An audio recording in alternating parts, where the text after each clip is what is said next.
آج ایک اور عظیم واقعہ سننا ہے، بلکہ ایک ہی واقعے میں، ایک ہی قرآنی واقعے میں ہمارے لیے بہت سارے درس موجود ہیں۔ توجہ کے ساتھ سننا ہے، کیونکہ آج ہم بات کریں گے حضرت عیسیٰ علیہ السلام کے ان عظیم 4 معجزات کی کہ جن کا ذکر قرآن مجید میں بہت ہی پیارے انداز میں موجود ہے۔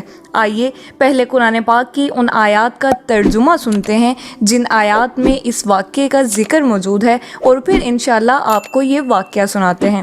قرآن مجید کی سورہ آل عمران آیت نمبر 49 میں ہے، ترجمہ کنز ایمان: اور رسول ہوگا بنی اسرائیل کی طرف، یہ فرماتا ہوا کہ میں تمہارے پاس ایک نشانی لایا ہوں تمہارے رب کی طرف سے، کہ میں تمہارے لیے مٹی سے پرند کی سی مورت بناتا ہوں، پھر اس میں پھونک مارتا ہوں تو وہ فوراً پرند ہو جاتی ہے اللہ کے حکم سے، اور میں شفا دیتا ہوں مادرزاد اندھے اور سفید داغ والے کو، اور میں مردے جلاتا ہوں اللہ کے حکم سے، اور تمہیں بتاتا ہوں جو تم کھاتے اور جو اپنے گھروں میں جمع کر رکھتے ہو۔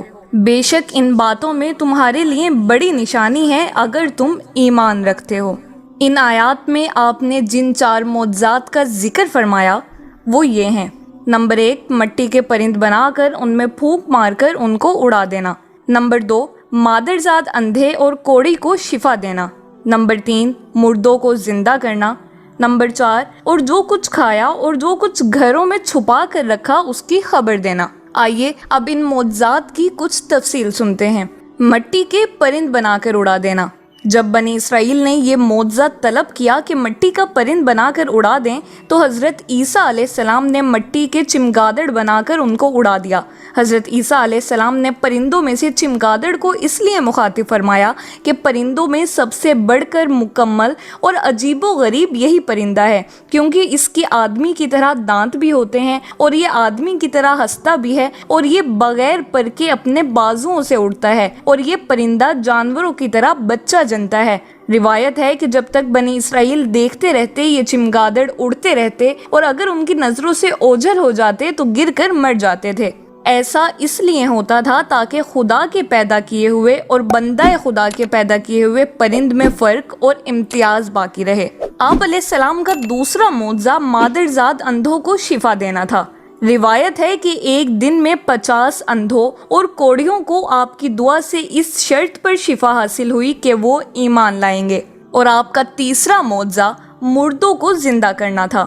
روایت ہے کہ آپ نے 4 مردوں کو زندہ فرمایا: نمبر 1، آزر اپنے دوست کو۔ نمبر 2، ایک بڑھیا کے لڑکے کو۔ نمبر 3، ایک عشر وصول کرنے والے کی لڑکی کو۔ نمبر 4، حضرت سام بن نوح علیہ السلام کو۔ آزر حضرت عیسیٰ علیہ السلام کے ایک مخلص دوست تھے۔ جب ان کا انتقال ہونے لگا تو ان کی بہن نے آپ کے پاس قاصد بھیجا کہ آپ کا دوست مر رہا ہے۔ اس وقت آپ اپنے دوست سے 3 دن کی دوری کی مسافت پر تھے۔ آزر کے انتقال اور تدفین کے بعد حضرت عیسیٰ علیہ السلام وہاں پہنچے اور آزر کی قبر کے پاس تشریف لے گئے، اور آزر کو پکارا تو وہ زندہ ہو کر اپنی قبر سے باہر نکل آئے اور برسوں زندہ رہے اور صاحب اولاد بھی ہوئے۔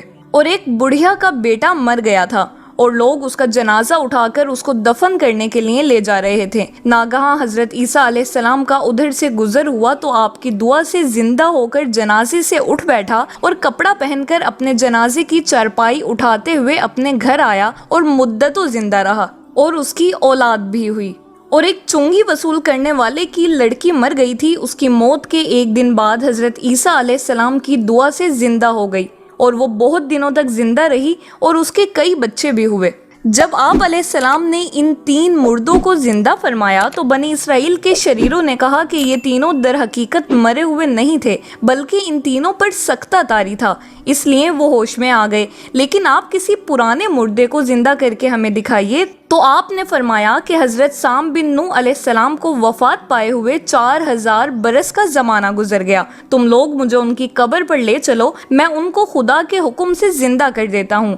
تو آپ نے ان کی قبر کے پاس جا کر اس میں اعظم پڑھا تو وہ فوراً ہی حضرت سام بن نوح علیہ السلام قبر سے زندہ ہو کر نکل آئے، اور گھبرائے ہوئے پوچھا کہ قیامت قائم ہو گئی۔ پھر وہ حضرت عیسیٰ علیہ السلام پر ایمان لائے۔ پھر تھوڑی دیر بعد ان کا انتقال ہو گیا۔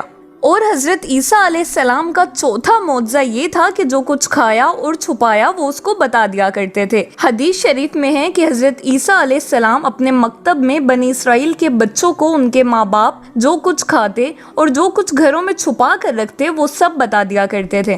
جب والدین نے بچوں سے دریافت کیا کہ تمہیں ان باتوں کی کیسے خبر ہوتی ہے تو بچوں نے بتا دیا کہ ہم کو حضرت عیسیٰ علیہ السلام مکتب میں بتا دیتے ہیں۔ یہ سن کر ماں باپ نے بچوں کو مکتب جانے سے روک دیا اور کہا کہ حضرت عیسیٰ علیہ السلام جادوگر ہیں۔ جب حضرت عیسیٰ علیہ السلام بچوں کی تلاش میں بستی کے اندر داخل ہوئے تو بنی اسرائیل نے اپنے بچوں کو ایک مکان کے اندر چھپا دیا کہ بچے یہاں نہیں ہیں۔ آپ نے پوچھا کہ گھر میں کون ہے تو شریروں نے کہہ دیا کہ گھر میں سور بند ہیں۔ تو آپ نے فرمایا کہ اچھا سور ہی ہوں گے۔ چنانچہ لوگوں نے اس کے بعد مکان کا دروازہ کھولا تو مکان میں سے سور ہی نکلے۔ اس بات کا بنی اسرائیل میں چرچا ہو گیا اور بنی اسرائیل نے غیظ و غضب میں بھر کر آپ کے قتل کا منصوبہ بنا لیا۔ یہ دیکھ کر حضرت عیسیٰ علیہ السلام کی والدہ حضرت بی بی مریم رضی اللہ تعالی عنہا آپ کو ساتھ لے کر مصر کو ہجرت کر گئیں۔ اس طرح آپ شریروں کے شر سے محفوظ رہے۔ میرے اسلامک آئیکن کے ناظرین، ہمارے قرآن میں کیسے کیسے واقعات موجود ہیں۔ قرآن پڑھیے، اس کے نور سے دلوں کو منور کیجیے اور فیضان قرآن حاصل کیجیے۔ اور ویڈیو پسند آئی ہے تو لائک، شیئر اور کامنٹ کرنا مت بھولیے گا، اور چینل کو بھی سبسکرائب اور بیل آئیکن پر کلک کرنا مت بھولیے گا۔ اگلی بار ایک اور خوبصورت موضوع لے کر حاضر ہوں گے اور انشاءاللہ عز و جل اس کے ذریعے بھی کچھ سبق سیکھیں گے۔